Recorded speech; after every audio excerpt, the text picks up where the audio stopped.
Hello everyone, welcome to my channel. If you are new to my channel, please subscribe to my YouTube channel, so you can join our tech family. If it is informative to you, please like our video, share it with your friends so they can get help with these video, and don't forget to press all notification bell icon so you get regular update and don't miss our any single video. OSI model भित्र आज हामीले session लेयरको बारेमा पढ्नेछौँ। योभन्दा अगाडिको भिडियोमा मैले हजुरहरूलाई transport लेयरको बारेमा जानकारी दिइसकेको छु।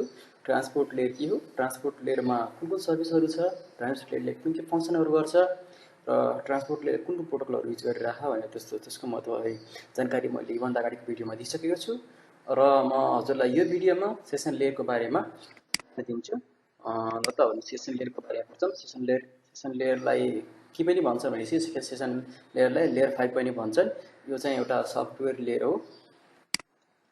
अनि हाम्रो सेसन लेयर अथवा layer 5, this layer is responsible for establishment of connection, maintain of session, authentication and ensure security. अब यो सेसनले यसको रिस्पोन्सिबिलिटी के हुन्छ भनेपछि यसले एउटा कनेक्सन इस्टाब्लिसमेन्ट गर्छ। कनेक्सन इस्टाब्लिस गरिसकेपछि त्यो सेसनलाई मेन्टेन गर्ने काम गर्छ र हाम्रो यदि हामीले अथेन्टिकेसन के लगाएको छ भने त्यो अथेन्टिकेसन गर्ने काम गर्छ। यो अथेन्टिकेसन गर्ने काम गर्छ र यदि के सेक्युरिटी छ, सेक्युरिटी प्रिकसन हामीले के फ्लोहरू गरेछ भने यसले इन्स्योर गर्छ कि यो हाम्रो गरेको सेसन चाहिँ हाम्रो सेक्युर छ भनेर के सेक्युरिटी प्रोभाइड गरेछ, कुनै पनि अनअथराइज युजरले एक्सेस गर्न पाएको छैन भनेर। अथेन्टिकेसन भनेको हाम्रो यो अथराइज युजरले मात्र युज गरिरहेको छ भनेर त्यो अथेन्टिकेसन गर्नलाई काम लाग्छ। अब कुनै पनि कम्युनिकेसन अथवा कुनै पनि के गर्नलाई एउटा त्यसले कनेक्सन इस्टाब्लिसमेन्ट गर्छ। पहिला कनेक्सन इस्टाब्लिस गरिसकेपछि त्यसले गर्छ कुनै पनि कनेक्सन इस्टाब्लिस गरिसकेपछि त्यसले अब मेन्टेन गर्ने काम गर्छ। अब यसमा हाम्रो जस्तै अब यसमा हामीले अब इक्जाम्पल के लिन सक्छौँ भनेपछि जस्तै हाम्रो एउटा रियल लाइफ इक्जाम्पल लिन सक्छौँ। हाम्रो अब सपोज एउटा फर इक्जाम्पल है, हाम्रो क्याम्पस छ। क्याम्पसमा हाम्रो एउटा सर हुन्छ। सरले चाहिँ हामीलाई हाम्रो क्याम्पसमा चाहिँ हाम्रो क्याम्पसको एउटा हाम्रो जस्तै सिएसआइटी डिपार्टमेन्ट छ। सिएसआइटी डिपार्टमेन्टमा हाम्रो सेक्सन ए, सेक्सन बी भन्ने दुईवटा सेक्सन छ र सेक्सन एमा हाम्रो कम्प्युटर नेटवर्क पढाइ भइरहेछ भने सेक्सन बीमा हाम्रो कम्प्युटर ग्राफिक्स पढाइ भइरहेको छ। त्यो एउटा कुरा याद गर्नु। अनि तपाईँको सेक्सन 1 मा जब हाम्रो कनेक्सन इस्टाब्लिसमेन्ट हुन्छ, कनेक्सन इस्टाब्लिसमेन्ट भनेको के हो, जब सर आउनुहुन्छ, सर क्लासभित्र आउनुहुन्छ। जस्तै हाम्रो सेक्सन एमा आउनुहुन्छ सर, कुनै पनि एउटा सर आउनुहुन्छ होला, सपोज टिचर ए आउनुभयो। टिचर एले चाहिँ हामीलाई कम्प्युटर नेटवर्क भन्ने सब्जेक्ट पढाउँदै हुनुहुन्छ होइन सेक्सन एमा। अनि त्यस्तै गरी सेक्सन बीमा चाहिँ हाम्रो टिचर बी आउनुहुन्छ, उहाँले चाहिँ कम्प्युटर ग्राफिक्स पढाउनुहुन्छ हो। त्यस्तो चाहिँ हाम्रो एउटा कनेक्सन इस्टाब्लिसमेन्ट गर्छौँ प्रत्येक एउटा। जस्तै हाम्रो कुन सर आउनुभयो, हाम्रो सेक्सन एमा हाम्रो कनेक्सन इस्टाब्लिस भइसकेको छ। हाम्रो कुन सर आउनुभयो, टिचर ए सर आउनुभयो। हामीलाई के पढाउँदै हुनुहुन्छ, हामीलाई अब कम्प्युटर नेटवर्क पढाउँदै हुनुहुन्छ सेक्सन एमा। त्यस्तै गरी हाम्रो सेक्सन बीमा पनि त्यस्तै कनेक्सन इस्टाब्लिस भइसकेको हुन्छ। अनि त्यो कनेक्सन इस्टाब्लिस भएको बेलामा हाम्रो हाम्रो कनेक्सन इस्टाब्लिस हुन्छ। त्यसपछि हाम्रो कम्युनिकेसन सर भित्र आउनुहुन्छ, सर हामीलाई पढाउनुहुन्छ। सेसन 1 सुरु भइसकेको छ। सर आइसकेपछि हाम्रो सेसन सुरु भइसकेको छ। सेपरेट सेसन हुन्छ। जस्तै एउटा सर आउनुभयो, त्यस्तै तुरन्तै अर्को सर आएर पढाउन थाल्नु हुँदैन नि। पहिला त्यो एउटा सरको पिरियड भइन्छ, अनि बल्ल भइसकेपछि बल्ल अर्को सर आएर पढाउनु हुन्छ गाडी होइन। त्यस्तै गरेर जस्तै एउटा सरले पढाउने पिरियड भनेको सेसन 1 भन र अर्को सर त्यो सेसन भइसकेपछि अथवा सरको पिरियड सकिसकेपछि अब अर्को टिचरले आएर पढाइसकेपछि त्यसलाई सेसन 2 मा हालौँ हामीले इक्जाम्पल होइन, फर इक्जाम्पललाई। र हाम्रो यसमा के हुन्छ, मेन्टेनेन्स गर्छ। जस्तै हाम्रो सर हुनुहुन्छ अहिले हाम्रो सेक्सन एमा चाहिँ कम्प्युटर नेटवर्क पिरियड सब्जेक्ट पढाइ भइरहेछ अथवा अब कनेक्सन मेन्टेनेन्स अफ सेसन भने यसमा के पर्छ भनेपछि जस्तै अब क्लास पढाउँदा सरलाई अथवा के काम पऱ्यो अथवा के कल आयो बिचमा होइन, सरले एक्सक्युज गरेपछि क्लासभन्दा बाहिर गएर कल आफ्नो काम गर्नुहुन्छ। हाम्रो काम सकाइसकेपछि फेरि आएर त्यो सेसनलाई कन्टिन्यू गर्नुहुन्छ होइन। त्यही सेसनलाई आएर कन्टिन्यू गर्छ। कुनै पनि अर्को मान्छे आएर कन्टिन्यू त गर्न पाउँदैन नि होइन। त्यसले मेन्टेन गर्छ, मेन्टेन अफ सेसन गर्छ। अनि हाम्रो अब अथेन्टिकेसन कसरी हुन्छ भनेपछि यसमा अब जस्तै हाम्रो अब कम्प्युटर सेक्सन एमा के भइरहेछ, हाम्रो कम्प्युटर नेटवर्क भन्ने सब्जेक्ट पढाइ भइरहेछ। त्यो टिचर एले पढाइरहेको छ होइन, टिचर एले पढाइ भइरहेछ। अब त्यही अब त्यो यदि हाम्रो हुन्छ नि, अब त्यसको साटो टिचर एको साटो टिचर बी आयो भने त के हुन्छ, टिचर बीले त हाम्रो चाहिँ कम्प्युटर ग्राफिक्स पढाउँछ, कम्प्युटर नेटवर्क त पढाउँदैन नि हो। त्यही भएर हामीले के थाहा पाउने, हाम्रो यसले अथेन्टिकेसन गर्ने काम गर्छ। अनि जो भ्यालिड युजर हो अथवा भ्यालिड सेसन हामीले क्लिक गरेछौँ त्यो युजर सेसनमा, त्यो युजरले एक्सेस गर्न पाएको छ कि पाएको छैन भनेर हो यो। अनि अब इन्स्योर सेक्युरिटी इन्स्योर कसरी गर्छ भनेपछि यस्तो हाम्रो जस्तै सेक्सन एमा भएको स्टुडेन्टहरूले के गर्छन् अब सेक्सन ए को अब त्यसले कम्प्युटर टिचर एले पढाएको कम्प्युटर नेटवर्क सब्जेक्ट मात्र एसेस गर्न पाउँछ सेक्सन बी को एसेस गर्न पाउँदैन अनि सेक्सन बी मा त हाम्रो कम्प्युटर ग्राफिक्स पढाइ भइरहेछ उसले छोडेर सेक्सन ए क्लास लिन पाउँदैन नि हो त्यस्तै हो हाम्रो एउटा सेक्युरिटी मेन्टेन गर्छ जसले सेक्युरिटी मेन्टेन गर्ने काम गर्छ यसमा जसले पाए त्यसले एसेस गर्न पाउँदैन जस्ट जुन युजरले बनाएको त्यो सेसन त्यो युजरले मात्र एसेस गर्न पाउने सेसन हो के अब इक्जाम्पलमा त्यही बुझ्नु हैन एउटा जस्तै अब सर आउनुहुन्छ सरले हामीलाई पढाउने बेलामा सरलाई केही काम परेको छ जानुहुन्छ बाहिर हुन्छ फेरि अरू सेसन कन्टिन्यू गर्नुहुन्छ क्लास हाम्रो कन्टिन्यू गरेपछि हाम्रो क्लास सकिसकेपछि त्यो सेसन खत्म हुन्छ त्यो सेसन क्लास सकिन्छ टर्मिनेट सरले ल मेरो आज क्लास सकियो ल अब म भोलि ठ्याक्कै यही पिरियडमा आउँछु भनेर भन्नुहुन्छ नि उ त्यति बेला टर्मिनेट हुन्छ सेसन भनेपछि क्लास सकिसक्यो अब क्लास सकिसकेपछि के हुन्छ कोही अर्को नयाँ टिचर आउँछ भनेपछि त्यो अर्को फर्स्ट पिरियड भनेको सेसन 1 हो फर्स्ट पिरियडलाई हामीले सेसन 1 मानौँ सेकेन्ड पिरियडमा चाहिँ त्यो फर्स्ट पिरियडको सब्जेक्ट सकेर क्लास सकेर अब बल्ल हाम्रो के भन्छ क्लास सेकेन्ड पिरियड सुरु हुन्छ हाम्रो फर्स्ट पिरियडमा हाम्रो के फर्स्ट पिरियड भनेको सेसन 1 मा सेसन 1 मा हाम्रो कम्प्युटर नेटवर्क थियो अनि सेकेन्ड पिरियडमा हाम्रो के थियो सेक्सन एमा सेकेन्ड पिरियडमा हाम्रो के थियो कम्प्युटर ग्राफिक्स थियो भने सेकेन्ड पिरियडमा सेकेन्ड पिरियड भनेको हाम्रो सेसन 2 हो के बुझ्नुभयो अब यसमा फङ्सनहरु यसले के गर्छ भनेपछि यसले सेसन इस्टाब्लिशमेन्ट गर्ने काम गर्छ मेन्टेन गर्ने काम गर्छ टर्मिनेट गर्ने काम गर्छ हैन म तपाईलाई यसको बारेमा जानकारी दिइसकेछु सेसन इस्टाब्लिशमेन्ट भनेको के हो हैन त्यसलाई इस्टाब्लिशमेन्ट गर्ने त्यसलाई मेन्टेन गर्ने अनि त्यो काम सकिसकेपछि त्यसलाई टर्मिनेट गर्ने हैन अब यसले सिन्क्रोनाइजेसन भनेको के भनेपछि यता हेर्नु यसले के भनिरहेको छ this layer allows a process to add check point which are considered a synchronization point into the data this synchronization point help to identify the error so that the data is resynchronized properly and end of the message are not cut prematurely and data loss is avoided. अब यसमा के हुन्छ भने जस्तै हाम्रो अब हामीले अरूको इक्जाम्पल त के लिने हामीले विन्डोको इक्जाम्पल लियौँ हैन विन्डोमा हाम्रो के हुन्छ भनेपछि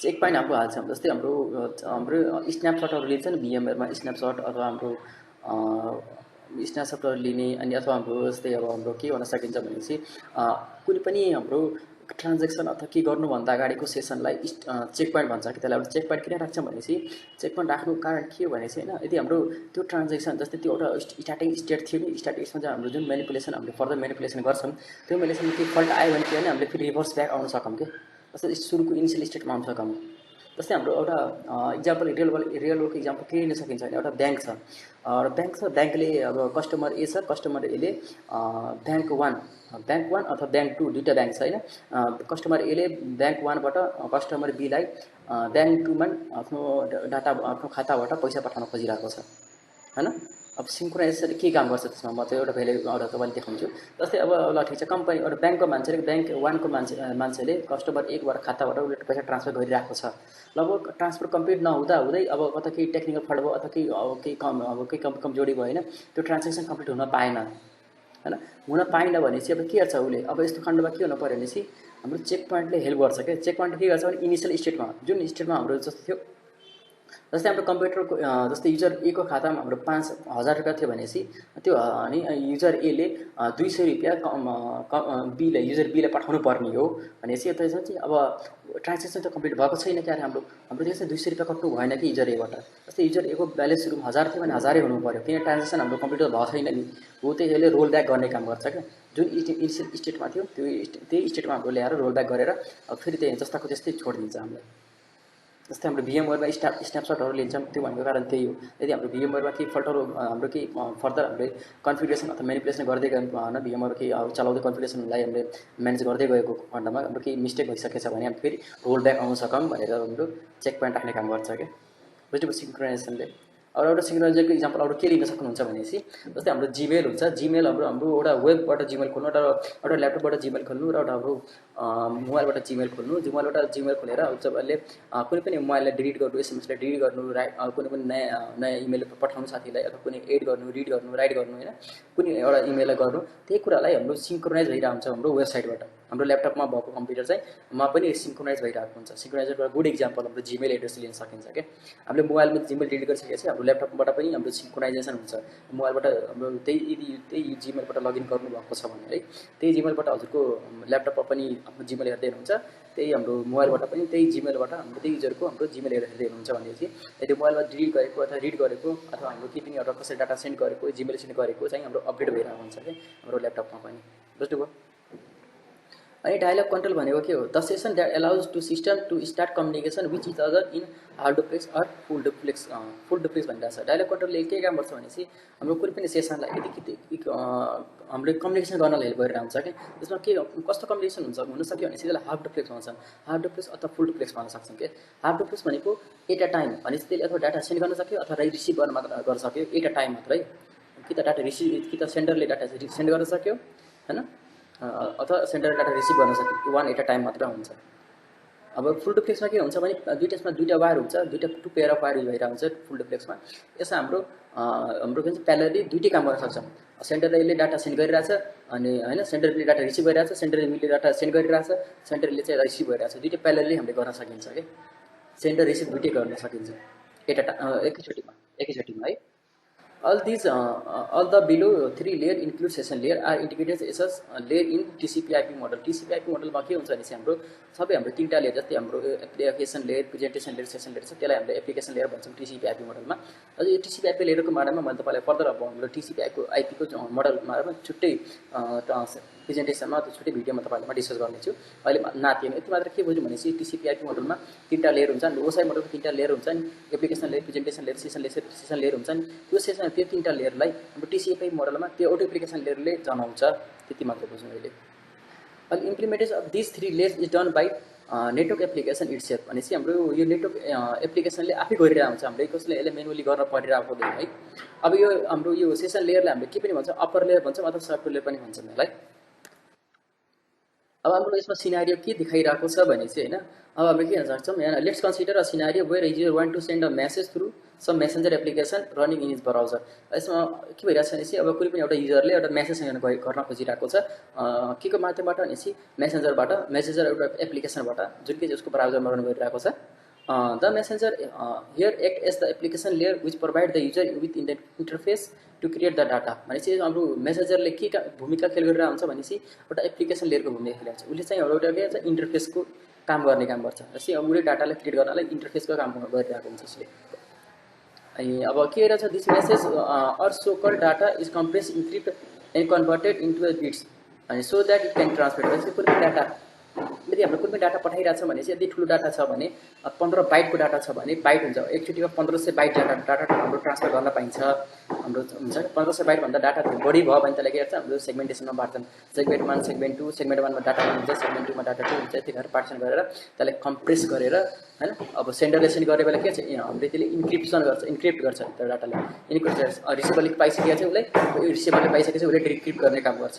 रिसिभरले पाइसकेपछि अब यसलाई हाम्रो अब कन्भर्ट गर्न पर्ने चाहिँ बाहिर कम्प्युटरले त हाम्रो 1 र 001 को फर्ममा मात्र डाटाहरू पाइरहेको हुन्छ, यसलाई रिड गरिरहेको हुन्छ। 1 र 001 को मात्र बुझिरहेको हुन्छ कम्प्युटरले।